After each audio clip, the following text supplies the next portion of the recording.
biggest difference for your career, which you are saying, is you are now the reason that they have assembled. Yeah. You're not a guy and they stumbled into a comedy club. They bought their tickets 2 months ago. Disappoint them with we are this problem. going to see Mark. Right. I got my ticket. Right. I can't wait to go. Because you are there is the reason they are there. And that makes your job so much easier. It's fun because I can open up, but I still like it's odd that as grateful as I am for the people that come out and they're very nice and they bring me stuff and I love them. You know, when a guy, like some old guy, I was in Nashville or somewhere, and some dude who I looked at, who I would judge, like some guy in his 50s or 60s with his wife, and I'm down south. You know, he's walking out. You know, I lock eyes with him. He walks up to me and he goes, "I never heard of you, and it was the best show I ever heard in my life." To connect with a dude that did just stumble in. That's why I still love doing comedy clubs because there still is that element. And I'll talk about it too. Some of you know me really, really well. Some of you don't even know who the fuck I am. Let's try to build a bridge here. Because that's a great, now you have you were grilling Michael Ian Black about his opening, like, what's your opener? It's fucking brilliant. But to go out and say that on stage, and you could say it every night and it would still be real and authentic because that's what's happening. Yeah. That's what's happening right now is there's a room full of people that are here because of my podcast, and there's another room full of people that have no idea who I am. Yeah. Let's bridge this gap. Yeah. Like, that's something real you can do every night. Well, and I also learned that. Do you write down on a little cocktail napkin? Bridge the gap. Yeah. That's what you write first, and then after that, masturbating to the abyss. Yeah, masturbating to the. I don't do that anymore. That was I was there the night at the Boston. I wrote it down. What was that joke? It wasn't even a joke. Here, right there. Like, just you prove it. Pictures or it never happened. You were at the Boston. I always loved watching you do comedy because it was always a struggle. It was Patrice-esque. Yeah. Where none of us could ever be at that level of like that. I mean, there was a lot of fish in his fucking lake when he decided to put a toe in the water. Yeah. But you would literally go like, "What's your deal? Like, what's going on over here?" Like, what? You guys are all wearing coats. Like, I'm confused by the coats. Why are there so many coats? Like, there's a lot of fucking coats. And that would be the thing. Yeah. But then also, you would come. I remember I was sitting back where the bar was, if you could call it a bar, that little area. The window. Yeah. And I was just sitting there because I liked watching you. Yeah. And we were friends, and you turned me on to Great Blues. Yeah. And you went, I had a fucking strange day. I was jerking off, going through my Rolodex. I'm paraphrasing. Yeah. You were basically like going through my Rolodex of images. And when I finally came, nothing. Nothing. Just like, and then you got into like transcendental meditation, and the Buddhists go on and on about having singular thought and becoming one in the awareness. And that all happened at the worst possible time while I was fucking coming all over myself. Nothing. And then I was like, this is brilliant. And the audience was like, I'm 20, I'm Puerto Rican, I just came down from the fucking Bronx. Who the fuck is this guy? When's Dave Chappelle coming out? Yeah, exactly. I heard he comes here a lot. Yeah. And then talk about a guy riding it into the sun, but you rode it because, R-O-D-E, you rode it into the sun because you were truly disgusted and fascinated that could even happen. And you went through like, if you masked and you just kept going, but it wasn't gratuitous. It wasn't like the people that will just ride an audience because they suck. You were searching. Yeah.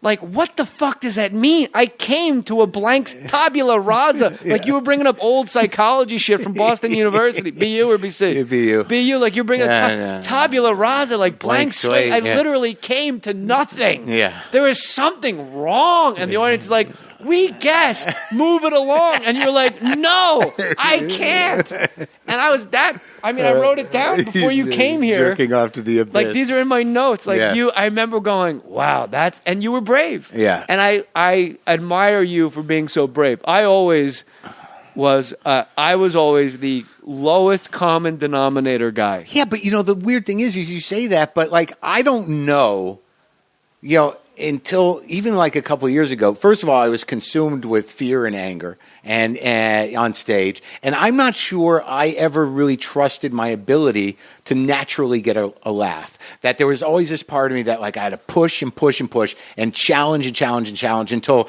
sometimes it would just break into a laughter. I had jokes and some of them worked. I had a lot of good jokes, but there was that other thing where, you innately, my first laugh was not something I was like, I'm just going to go up there and boom, boom. Like, it was like, this first joke has got to fucking pop really hard. And then, like, I'll open it up and then we'll see what happens. It was never like, I never saw myself as an entertainer. I think you were like, I don't think when I was younger, there was ever any thought in my head that, like, I'm just going to be a fun night out for people. Right. I'm like, I own this stage. I have things to say. They will listen dominate. to me. They will listen to me and we'll try to meet halfway somewhere. I don't know why I did it that way. But was it? I mean, but you still needed to be heard.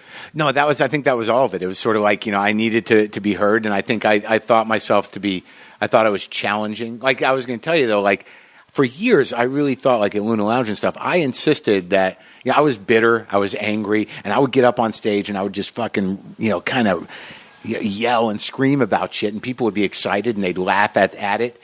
But I didn't know they were laughing at me. I thought they were identifying with me. I thought that, yeah, we're angry at that too. Ha, ha, ha. Inside of every person is a little angry Marc Maron. That there was a bitterness inside of everybody if they would just tap into it. And it took me years to realize. That should be on fucking t-shirts. Yeah, inside all of us is a tiny angry Marc Maron. That's what they sell some merch. Yeah, but like it took me a long time to accept. Like, go ahead and laugh at me.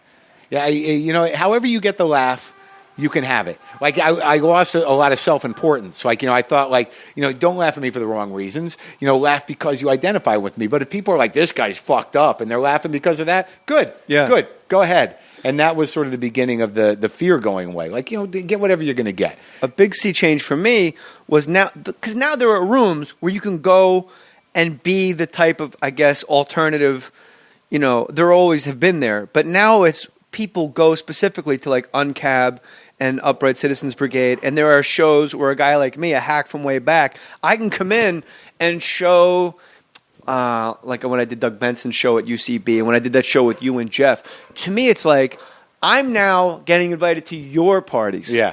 And that's a super fun thing for me. Like, instead of me beatboxing into a mic and doing fucking walking impressions, I can do, like, my alternative stuff. But the weird thing about you is, like, you call yourself a hack from way back or whatever, but, impressions or no impressions or whatever you think of your jokes or whatever you've gotten flack for, you've always had a very defined personality that was yours. I mean, the thing is like, you have a tone and a clip that you operate at and a sense of reaction that, is not anybody else's but yours. I mean, I would know, like, if I would know it was you. Like, if I was blindfolded and played a tape of somebody reading something, I wouldn't know it was you. Yeah. So I don't think you give yourself enough credit in that. You may have, like, pandered or whatever you think you did, but you were from the fucking day that I first saw you when you were 16 or 17 years old.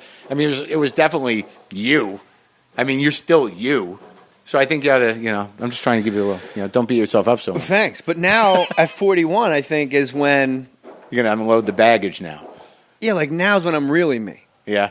And it's the same clip, but it's a little more laconic, and it's much more honest. Carlin said it best to me, what really spoke to me in his book, Last Words, which was released posthumously. Yeah. He said it was so easy for me to do my old act because there was so little of me in it. Right. Yeah. And, like, now when I go up, like, I'm done. I'm fucking exhausted because it's really, like, I'm talking about, like, my stuff and me and stuff. Raging. He's raging at the dying of the light. Yeah. Yeah. Well, now, like today, like, I've been on the road, like, for months and just doing a nice new hour and 15. I did, like, 2 or 3 festivals, which fucked me up. Why? Well, because, like, working rooms and doing the hour 15 and getting organic and going, and just getting one mind with the audience and doing stuff and making stuff happen. And then all of a sudden you're doing a room full of 1,800 people and, you can't operate at the same clip. You got to be tight. You got to, let things rest. And then I took, like, a week off or something. Now I'm like, what the fuck? I don't even know if I know how to do this anymore. That's all it takes is I get away from the stand-up comedy club or the rooms full of 50 to 200 people, the small rooms, and I lose. You got to go to the gym, right? You seem to have a genetic doubt. It bothers me because, like, now I know I've got to do new material. And for me to do new material, that means I got to go up on stage with nothing but an idea and corner myself into wrestling out, into getting out of this corner. Like I did it But what's more beautiful than that? It's the best. But, like, I always forget that that's my process. Like, in order for me... I'm fucking 48 years old. No, you're right. It is beautiful, but I get scared every time. It's true. like you have genetic doubt, where I always had genetic but I always had genetic assurance. Right. No, I didn't have that ever. I always had I don't have the it now. first sentence of the Tao, all will be well. I always had this unwavering trust, and I'm an obscene optimist. Yeah, no, see, that bothers me. Yeah. And you're an atheist. Because he's an actor first, not a comic. He's not a land of toys. I don't know about that. But I guess you know better. Well, she's off mic, so this is going to be dead air. Can you hear her? No, I didn't mean to argue with you. She thinks I'm an actor who does comedy, and I think I was born a comic that figured out how to imitate an actor. No, I think that well, I'm not going to get in the middle of anything. I think you're both right in a way. Well, one of us is on mic, so it'll be no. But what you're saying is true, though. Like I get to this point where, like, here's what happens for me here's how new material happens for me. All right, one day I wake up and go, I am not funny anymore. I got nothing. Like that, I'm so fucking tired of hearing myself talk. This is bullshit. And then, like 2 days later, I make my girlfriend cry twice. And then, because I'm like, no, you don't fucking get it. Are they meant because of the new bits? No, you don't get it. Like, no, I'm done. And then she gets upset. So how can I help you? Why would she get upset? What's her deal? Why did she get upset at that? No. I'm exaggerating. But I walk around. I walk around just sort of like, I'm fucked. And then finally I'll get on stage at a small room somewhere with 50 people. I'll get on stage. And I did it. I said, look, I don't fucking like you people judging me, even if I'm making it up. And I'm like, I'm so not. It made me laugh now. Yeah, right. And it's honest. And then I'm like, I don't know what's going to happen here, but I've got to fucking get through some stuff. And then I just started somewhere. I think it was in Little League, and I started building this thing. And then after that, everything turned around. I'm like, I got two things here that look like they're pretty rich. I just got to now bring them up there and continue the conversation until they evolve into something. So some people, they just write jokes. I'm like, God, fuck you for being able to do that. Me, I got to all right, this idea is taking shape. I'm just going to keep bringing it up there. It can take 3 years for me to get a punchline. It's ridiculous. Really? I mean, the lead up is funny. It's funny enough without. But don't you find when you tell an audience up front, like, look, I'm fucking struggling, that honesty buys you a great deal of goodwill and time with them. Right, and they like the struggle because I don't know if they like the struggle as much as they like the honesty, and they want to see you punch through to the daylight. They're willing to go with you. Right, and I won't do that. I don't think any audience is that masochistic. Right. Where they're like, whoa, fuck, he's struggling. This is great. Yeah. But they want to see you struggle because only they comics. know. Yes, exactly. When you finally take that one Indiana Jones machete shot and that fucking sunlight comes through and you hit it, then they were there when you hit it. I think that's what really excites them. Yeah, but I won't do that at a regular night. I wouldn't say that at a night where people come and pay him. Right, you wouldn't be very successful if you did. That's what's great. That's at least your sensibilities are as mature as... I feel comfortable on stage, and I just forget, you get locked in your bits, and now because, people see bits or they see things online, they hear the podcast or whatever, it's like you've got to churn shit out. Turn it over. I got 2 tweets yesterday. I played for, 1,800 people, and 2 people tweeted, I'd heard that bit twice before. I'm like, it's not even a year old, yo. Yeah. And there's even if there were 100 people in that room that knew that bit, there was 1,700 that probably never even fucking heard it before. And you're sitting there worrying about the one guy. Hey, the one guy's mouthing along fuck you. Wait till next year. That happens to me as well because one of the hardest things I have found on the road is when you have 6 shows in a row is really convincing yourself that even though you heard it 2 hours ago, they haven't heard it. Yeah. And then once these people start trickling in with their what, no new stuff? Oh, it's fuck. You saying that about you just hurt my feelings. Like you making up a guy who said that to you just made me sad for my it's because it's they don't always know. I have hits.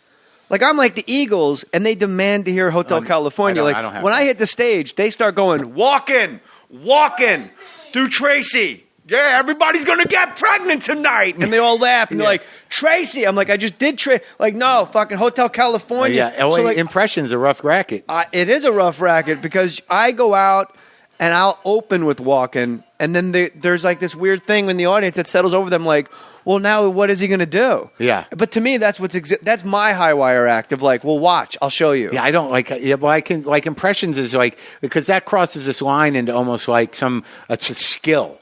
You know, they're like amazed by it. And it's exciting. You know, it's not the same as like no one's going to go, could you do that bit about the dog? You know, like, but to see you become somebody else and push the envelope with it, I mean, that's like. Well, I'm lucky because my impressions are conversations I've actually had with the person. Yeah. If I could do impressions and like the only one I don't have an actual conversation is Norm, but I'll just if I say something and it becomes like Norm, if I realize wow that sounded so like in my mind I'll go that sounded like a fucking Norm run. Yeah. I'll tell them that sounded like and that's where I jam it down their throat. But the other shit is like Christopher Walken really asked me how come your dog doesn't have a tail. Yeah. Like what happened? Yeah. So I'll